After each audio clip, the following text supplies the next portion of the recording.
আসসালামু আলাইকুম রহমতুল্লাহ।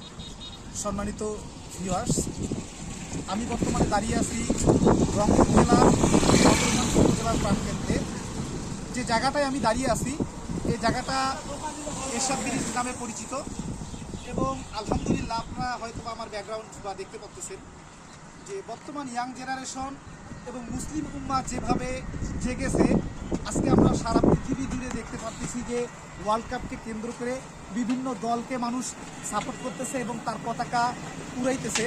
তো তারই ধারাবাহিকতায় বাংলাদেশেও আমরা দেখতে পাচ্ছি যে বিভিন্ন জায়গায় বিভিন্ন দলের বিভিন্ন রঙের পতাকা উঠতেছে।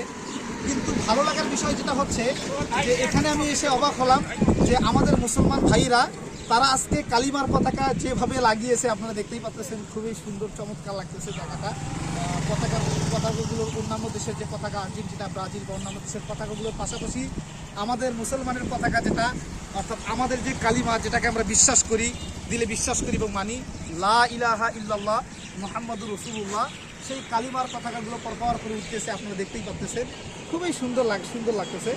তো ইনশাআল্লাহ যদি এভাবেই মুসলিম উম্মাহ জাগে বা মুসলমানরা যদি এভাবে বুঝে, ইনশাআল্লাহ একদিন সারা পৃথিবী জুড়ে এই লা ইলাহা ইল্লাল্লাহ পতাকা উঠবে।